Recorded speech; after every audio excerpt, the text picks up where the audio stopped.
आता दुसरा घास मावचा. माऊचा कसा झालाय मीरा वहिनी?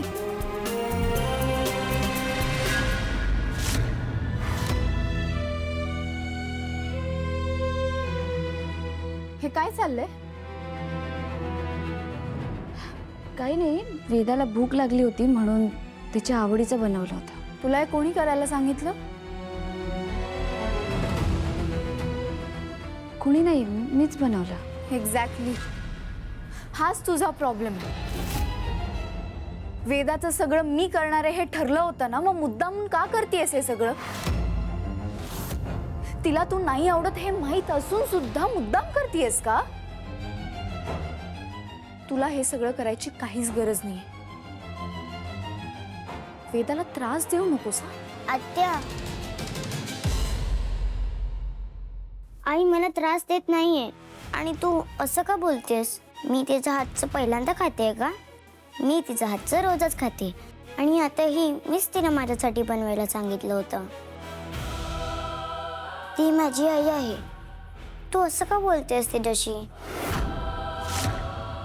वेदा, तू कालपर्यंत आईबद्दल काय बोलत होती हे विसरलीस का? मी काय बोलत होते? काही नाही.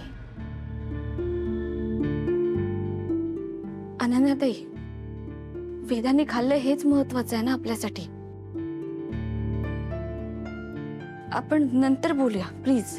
तू वेदासोबत काय केलंस? म्हणजे तू तिला हिप्नोटाइज. अनन्याताई, काय बोलताय तुम्ही? वेदा माझी मुलगी आहे हो. प्लीज. अनन्या,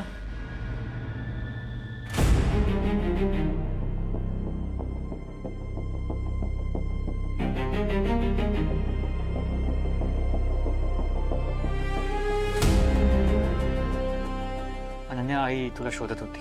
का? काय झालं? माहित नाही, मला सांगितलं नाही, पण तुला काहीतरी अर्जंट काम आहे. ती बाहेर लॉन मध्ये. ओके, जाते मी. दादा, दादा, वेदाला दुसरीकडे घेऊन जा ना प्लीज. या मीरा वहिनीने ना काहीतरी केलंय तिच्यासोबत. तू बघतोस का जरा? मी आलेच. मी बघतो. तुझ्या